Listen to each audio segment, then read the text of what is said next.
Esto es DW Noticias desde Berlín. El ejército de Israel anuncia la expansión significativa de sus operaciones terrestres en Gaza, en el preámbulo de una ampliamente anticipada incursión contra el grupo terrorista Hamás. Líderes internacionales piden en vano una desescalada de la violencia, mientras cientos de miles de civiles viven en condiciones cada vez más precarias. Estos son nuestros titulares. Las Fuerzas Armadas de Israel hacen el anuncio tras días de operativos y bombardeos aéreos sobre Gaza en represalia por los atentados del 7 de octubre en suelo israelí. La milicia islamista palestina Hamás reporta intensos combates con tropas israelíes dentro del territorio. Además, en Tel Aviv, el impacto de un cohete en un edificio residencial deja varios heridos, según los servicios de emergencia. El grupo terrorista Hamás ha reportado el lanzamiento de lo que llamó una andanta de cohetes contra Israel. Y los líderes de la Unión Europea piden en Bruselas corredores y pausas humanitarias para facilitar la llegada de ayuda urgentemente requerida por los residentes de la Franja de Gaza. La declaración no incluye un llamado a un alto el fuego definitivo.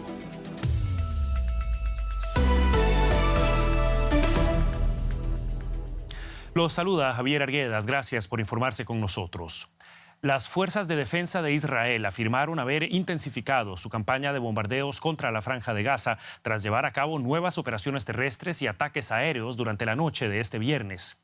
Durante días, los ataques contra lo que Israel afirma son posiciones de los militantes del grupo terrorista Hamás han tenido por objetivo preparar el campo de batalla para una gran incursión terrestre en represalia por el ataque terrorista sufrido por Israel el pasado 7 de octubre. Además, busca degradar al máximo las capacidades militares de esa milicia islamista palestina. Este viernes, Israel acusó a Hamás de utilizar el hospital Al-Shifa, el mayor complejo médico de Gaza, como cuartel general de sus operaciones militares. Esto mientras ha circulado un video que muestra el impacto de un cohete en un edificio residencial de Tel Aviv. Según los servicios de emergencia israelíes, una persona fue hospitalizada y otras dos resultaron levemente heridas. El ala militar de Hamás había afirmado haber disparado cohetes contra Tel Aviv desde Gaza. Antes de este programa hablé con el periodista Mikel Ayestarán en Jerusalén y le pregunté por los últimos detalles que se conocen sobre lo acontecido en Gaza. Estamos ante una de las noches quizás más complicadas desde que comenzó esta guerra por tercera noche consecutiva. Las fuerzas israelíes están en Gaza, han entrado por tierra. Hasta el momento se trata de incursiones puntuales.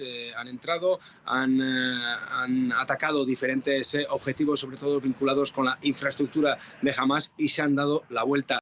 Esta tarde ha sido el ejército quien ha adelantado que a partir de esta noche esas incursiones se van a extender, van a ser más intensas y es lo que se está produciendo en estos momentos. Según están informando medios palestinos, también la incursión se ha realizado por la zona norte y se estarían registrando choques con los milicianos de Hamás. Este movimiento, esta intensificación de las operaciones coincide con un paso más en el bloqueo y en el cerco total que sufren los gazatíes, ya que están totalmente incomunicados. La franja se ha quedado sin teléfono y sin conexión a Internet. Por lo tanto, solamente aquellos, sobre todo las grandes cadenas de televisión que quedan trabajando dentro, con periodistas locales y que tienen conexión vía satélite, pueden contar al mundo lo que allí está pasando. El resto de ciudadanos se han quedado sin teléfono y sin Internet. Vamos a ver qué ocurre en las próximas horas. De momento, el ejército en ningún momento ha dicho que estemos ante esa segunda fase, ante esa operación terrestre a gran escala. Lo que sí ha dicho es que se van a expandir esas operaciones y también que van a seguir los duros bombardeos desde el aire y desde el mar. Eso es algo que se está intensificando en los últimos días. Como habéis señalado, son ya más de 7.000 los muertos, según informa el Ministerio de Salud en Gaza, y según hoy mismo también Naciones Unidas ha dicho que son cifras que son creíbles. Ahora, Mikel, todo esto mientras Israel aumentó el número calculado de rehenes que mantiene el grupo terrorista Hamás. Esto también mientras ocurren intensas negociaciones tras bastidores. ¿Cómo cambian esos escenarios para los rehenes con este aumento de las hostilidades? Exacto. Este anuncio por parte del ejército de intensificar las operaciones por tierra coincide con una jornada en la cual aquí la gran atención mediática estaba centrada en esas conversaciones que gracias a la mediación de Qatar se estarían realizando para intentar liberar al mayor número posible de cautivos en manos de Hamás. Son 229, según la cifra que ha dado esta misma tarde el ejército, pero es una cifra que va variando con el paso de los días según se van identificando a nuevas personas. A media tarde nos habían informado que esas conversaciones iban por buen camino, que parece que se podría llegar a un acuerdo para liberar a un grupo de rehenes. Incluso se nos ha dicho que hay una serie de hospitales ya en Israel que estaban preparados para recibirles, y a cambio los islamistas de Hamás pedían un alto el fuego, la entrada de combustible y la liberación de presos de seguridad. Esas conversaciones siguen abiertas, lo que ocurre que ahora lo hacen tras esta intensificación de las operaciones por tierra. Vamos a ver cómo evolucionan las dos cosas. Normalmente este tipo de situaciones suelen ser así. Las armas hablan por un lado, cada uno de los contendientes intenta llegar lo más fuerte posible a esa negociación para luego obtener el máximo posible. Pero hasta ahora, desde luego, este factor de los cautivos ha determinado todos los movimientos que ha hecho Israel sobre el terreno, y la presión de las familias es muy fuerte, sobre todo ante un gobierno al cual le exigen que la prioridad debe ser traer a sus seres queridos con vida de vuelta a casa sanos y salvo, y no poner en marcha una operación terrestre. Son momentos cruciales en el conflicto palestino-israelí. El reporte de Miquel Ayestarán desde Jerusalén. Muchas gracias, Miquel. Hasta la próxima. Gracias a vosotros. La Asamblea General de las Naciones Unidas aprobó una resolución que reclama una tregua humanitaria en Gaza. La resolución, redactada por los Estados árabes, no es vinculante, pero tiene un peso simbólico. Exige una tregua humanitaria inmediata, duradera y continuada, como reza el documento, entre Israel y el grupo terrorista Hamás. Israel y Estados Unidos votaron en contra de la resolución. Y los líderes de la Unión Europea hacían lo propio. Finalizaron en Bruselas su cumbre de otoño con un llamado a una pausa humanitaria para permitir el ingreso de ayuda para la población civil de la Franja de Gaza. Los mandatarios también proponen la organización de una cumbre internacional para intentar coordinar esfuerzos de paz. A pesar de las grandes discrepancias entre los líderes de la Unión Europea, llegaron a un acuerdo en la cumbre celebrada en Bruselas, un llamamiento para unir fuerzas para organizar una conferencia internacional de paz con el objetivo de encontrar una salida a la violencia en Oriente Medio. Esto es una buena señal.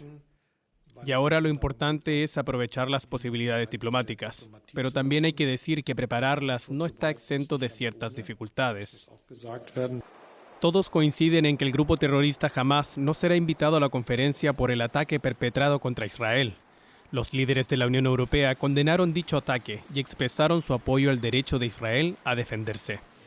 Pero con la presión de países como España e Irlanda, los líderes también acordaron pedir pausas humanitarias para permitir la entrada de ayuda en Gaza.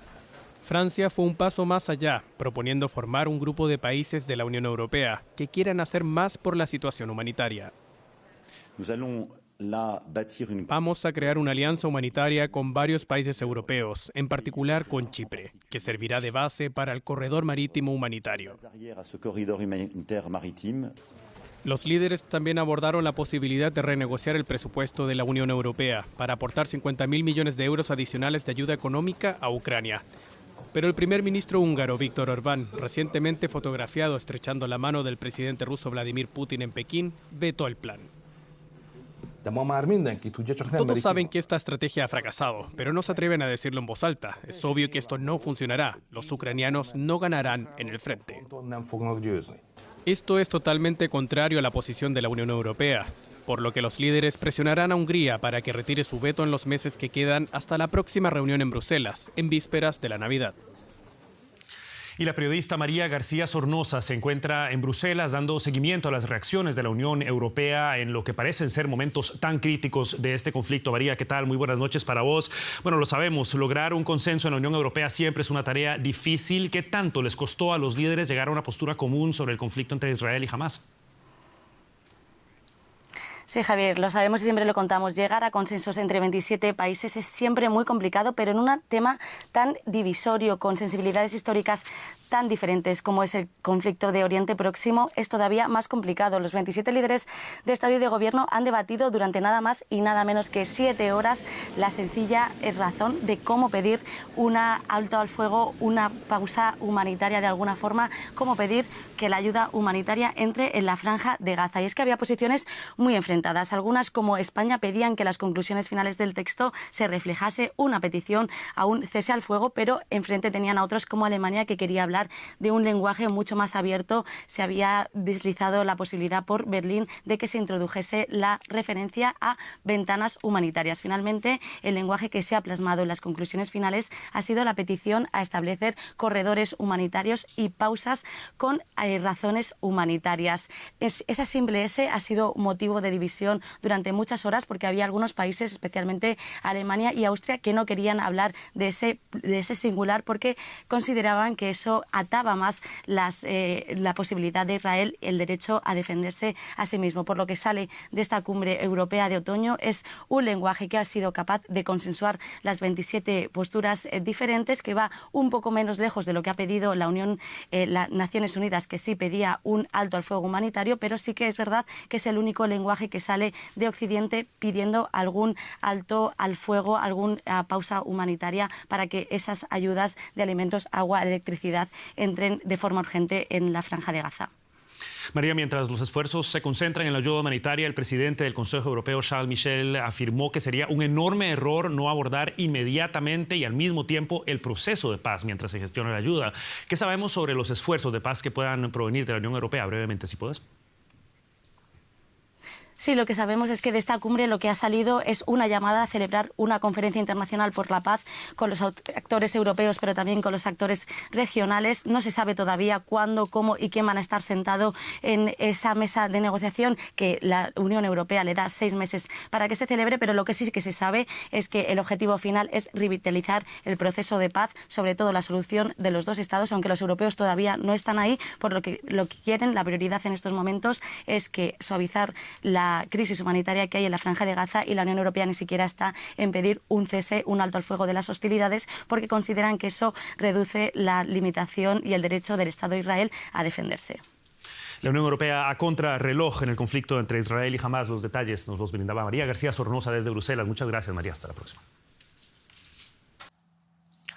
Los familiares de los argentinos que permanecen en manos del grupo terrorista Hamás desde el pasado 7 de octubre tras el ataque de la milicia islamista contra Israel lanzaron el jueves una petición en Internet para exigir, citamos, la liberación inmediata de todos los secuestrados.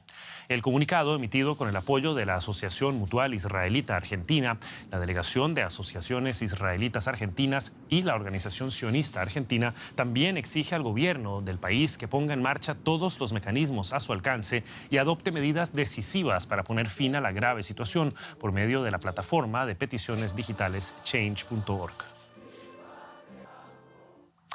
Y nos quedamos en la región porque hay muchísima controversia y tensiones en Panamá, Paco. Así es, Javier. Crecen las protestas en Panamá contra el acuerdo de explotación de la mina de cobre más grande de Centroamérica. En un discurso televisado, el presidente Laurentino Cortizo prometió que se perseguirán los actos de vandalismo.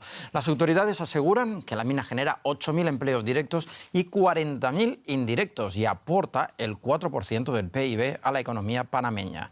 Los manifestantes están preocupados por los posibles daños medioambientales de las operaciones de la mina, propiedad de la empresa canadiense First Quantum, una de las mayores extractoras de cobre de todo el mundo. Se cumple una semana de la firma del contrato ley entre el Estado panameño y Minera Panamá, filial de la canadiense First Quantum Minerals, un acuerdo que ha desencadenado unas inéditas protestas multitudinarias. Los choques entre policías y manifestantes han dejado varios heridos y decenas de detenidos. Los bloqueos de las rutas han paralizado parcialmente el país. Miles reclaman su derogación. Y hemos visto cómo se han degradado ríos, cómo se han perdido grandes extensiones de bosques, cómo se ha afectado la biodiversidad que está en ese corazón del corredor biológico mesoamericano. Y ya no es solamente un impacto para Panamá, sino para la región y el planeta. Uno de los motivos que más indignan a quienes se oponen al proyecto es que el contrato parece haberse cerrado a espaldas de la ciudadanía. La ley fue debatida, aprobada y sancionada por el gobierno en tan solo 3 días. En 2017, la Corte Suprema de Panamá declaró inconstitucional la concesión original de derechos mineros, otorgada a la filial minera Panamá.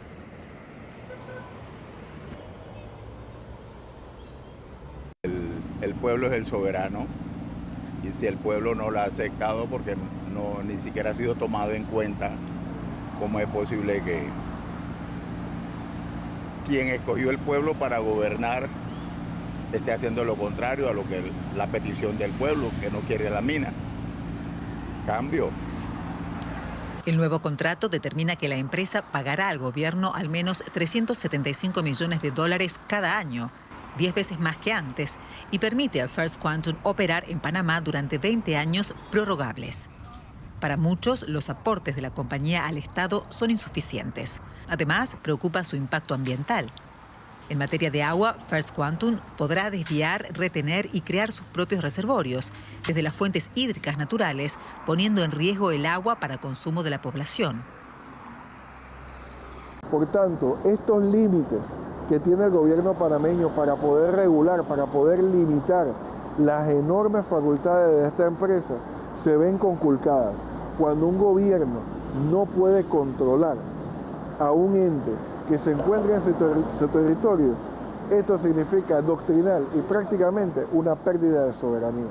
Por eso y muchas otras causas, este contrato no solamente es malo, es nefasto para no solamente esta generación de panameños, sino para las siguientes.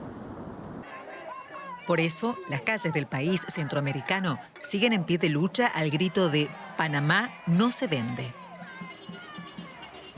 Y para saber más sobre la importancia de esta mina y el malestar que causa, conectamos ahora en Ciudad de Panamá con el economista Felipe Argote. Saludos y gracias por atendernos. ¿Cuáles son los principales argumentos de los manifestantes en contra de esta mina? Gracias por la entrevista. Mira, los principales argumentos al principio eran por problemas ecológicos, luego la parte económica, pero ahora el país se unifica porque aquí lo más importante es un problema de soberanía. Recuerda que Panamá estuvo con enclave colonial durante 100 años norteamericano y este es un país que no tiene vocación de colonia. Y este contrato permite, por ejemplo, a la empresa no permitir vuelos encima, tiene derecho a tener aeropuertos, puertos, solamente 4 funcionarios pueden entrar en una mina donde hay 10.000 personas, tienen su propia policía, o sea, es un enclave colonial. Y lo que los panameños no podemos permitir en este país, por la lucha tan dura que fue, con muchos muertos, volver a tener un enclave colonial. Entonces, eso es lo que ha unificado al pueblo como nunca antes, desde la década del 70 que nos unificamos para sacar a las tropas norteamericanas de nuestro país. Pero, ¿se puede permitir el gobierno de Panamá prescindir de esta explotación? ¿De qué pérdidas estaríamos hablando y qué alternativas habría para compensarlas? Mira, el Producto Interno Bruto de Panamá es de alrededor de 75.000. La mina refleja 1.200 de utilidad y según el gobierno, $2.500 salario. Eso es alrededor del 3%, no más del 5% del Producto Interno Bruto. Realmente el crecimiento de este país este solo año va a ser de 6%. Por supuesto que tiene un efecto. Por eso nosotros hemos dicho como economistas que debería haber el control del Estado primero y luego decidir si la cierran. Pero dado de que el Estado no quiso, el gobierno no quiso y pasó una ley a apuros, ahora mismo la ciudadanía dice que se vayan. Yo se los advertí, le dije, había tiempo de negociar y que el Estado tomara la mina junto con la transnacional en partes iguales y tal vez la ciudadanía hubiera aceptado algo. Pero en este momento lo único que quiere la gente es que se vayan porque no quiere un enclave colonial en nuestro país. No lo acepta. Felipe Argote, muchas gracias por estas informaciones desde Ciudad de Panamá. Cómo no, gracias. Ford ha dicho que la demanda de los autos eléctricos no está cumpliendo las expectativas de la empresa. La marca del óvalo azul ha anunciado que retrasa algunas de las inversiones previstas en la fabricación de estos coches porque se está percibiendo que los clientes en Estados Unidos no están dispuestos a pagar el mayor precio de estos automóviles frente a los de combustión interna. Y no es la única empresa que echa el freno en Norteamérica a sus proyectos de autos eléctricos. Ana Nieto, ¿quién más lo hace? Pues Ford ya dijo en julio que iba a retrasar sus objetivos de producción de coches eléctricos. Ahora retrasa una inversión que está cifrada en unos 12.000 millones de dólares, y también han reducido un turno en una de las fábricas que está montando el F-150 de aluminio, que también es eléctrico. Pero además de Ford, General Motors acaba de romper esta semana un partenariado que tenía con Honda, al que llegó hace apenas un año, para lanzar un coche eléctrico barato. Ahora General Motors dice que no está interesado en este segmento del mercado, y además ha retrasado el objetivo de producción de 400.000 vehículos eléctricos para el año que viene, y va a retrasar la apertura de otra fábrica de coches eléctricos en Detroit. Todo esto llega justo semanas después de que Tesla dijera que va a retrasar sus planes en México por la posible caída de la demanda, o una demanda menos de lo esperado que se tenía. Y es algo que no solamente afecta a Estados Unidos, también está afectando a Asia. ¿Pero ha caído tanto la demanda, Ana? Bueno, se siguen vendiendo cada vez más coches eléctricos, EVs, como les llaman aquí en Estados Unidos. En el tercer trimestre de este año se han vendido más de 300.000 en Estados Unidos, que es un 50% más que en el mismo periodo del año pasado. Y se piensa que esta vez, por primera vez, este año, se va a llegar al 1.000.000 de unidades posiblemente en noviembre. También crecen las ventas en Europa y también crecen en Asia. El problema es que la expectativa de demanda era incluso mayor, y ahora está siendo peor, precisamente por la subida de los tipos de interés que están encareciendo las compras. Hay otra circunstancia, y es que cada vez hay más oferta de vehículos y empiezan las guerras de precios. Unas guerras de precios que no sientan muy bien, sobre todo cuando muchas empresas están haciendo un gran esfuerzo de inversor para los nuevos motores eléctricos. Pero definitivamente son los tipos de interés los que están encareciendo estos coches, y van a tener que hacer mucho para convencer a quienes todavía siguen queriendo conducir coches con gasolina. Gracias, Ana, desde Nueva York. Buenas noches. Nos vamos a Colombia. Efectivamente, Paco, donde una nueva resolución de la Justicia Especial para la Paz estableció las penas para los militares que hayan participado en ejecuciones extrajudiciales conocidas como falsos positivos y que no hayan ocupado altos cargos. Con ello se expande la penalización por uno de los capítulos más dolorosos del conflicto armado del país. Pero los familiares de las víctimas siguen esperando disculpas de varios de quienes estaban al mando del país durante los crímenes, en especial del expresidente Álvaro Uribe. Para ellos, una disculpa generalizada no es suficiente. Bogotá en octubre de 2023. Los actuales superiores jerárquicos de las Fuerzas Armadas colombianas piden perdón por los asesinatos y la desaparición forzada de 6.402 personas inocentes que entre 2002 y 2008 fueron falsamente presentadas a la opinión pública como guerrilleros caídos en combate. Por matar a una persona que no tenía que matarla. Mi papá era una humilde persona donde no tenía que hacer nada, ni matarlos, ni matármelo a mi viejo. Es lo más importante que yo tenía en mi vida. La orden judicial exigía la presencia de los representantes actuales del Ministerio de Defensa y del Ejército Nacional, pero las víctimas esperaban ver a quienes en ese momento estaban a cargo de las fuerzas militares del país. Seguir peleando hasta que el señor Uribe nos dé la cara de frente. Eso es lo que se viene para nosotros. No, nosotros no estamos pidiendo perdón de él. Nosotros simplemente estamos que él diga, que él reconozca, que él solamente diga, la embarré y ya. No queremos más de él. El abogado Sebastián Escobar siente que las víctimas vencieron los prejuicios que había entonces sobre quienes alzaban su voz para denunciar estos casos. Nadie hablaba aquí de ejecuciones extrajudiciales, los medios callaban y de hecho más bien salían reportando de manera insistente los casos de bajas en combate, como ese conteo de cuerpos que vemos que fue característico de ese periodo de la seguridad democrática. Los actos públicos son parte del proceso de restauración, pero los abogados que representan a las víctimas consideran que se quedan cortos, pues aún falta que respondan los máximos responsables de la época. Existiendo dentro de los estándares internacionales de derechos humanos medidas tan importantes como la individualización y determinación de todos los responsables como una garantía de no repetición, estas sentencias no contemplan esta medida. Pese a que existen mecanismos como la JEP o incluso las investigaciones que se deben en la justicia ordinaria, no se ha logrado establecer la responsabilidad justamente de los altos mandos o de los máximos responsables. Por otro lado, los representantes de los militares retirados consideran que los actos de excusas políticas tienen un componente político. Estos momentos que son de alta sensibilidad, en particular para las víctimas, que deben propiciar espacios de reflexión, de meditar, pero también de reconciliación, de perdón, nos generan todo lo contrario y no deben utilizarse estos hechos que se produjeron con fines políticos, distorsionando una realidad. El presidente Álvaro Uribe y los generales de esta época afirman que las unidades que realizaron estos crímenes engañaron a sus superiores y que se tomaron acciones para evitar más asesinatos. Desde el primer momento en que se tuvo evidencia de que podían presentarse crímenes dentro de las operaciones militares que se estaban desarrollando en los sectores de alta conflictividad, la institución tomó medidas. En primer lugar, donde se tenían evidencias, se presentaron a las autoridades respectivas para que éstas investigaran, judicializaran y condenaran. Las víctimas y sus abogados insisten que para asegurar que estos crímenes no se repitan es llamarlos por su nombre: asesinatos extrajudiciales y desapariciones forzadas.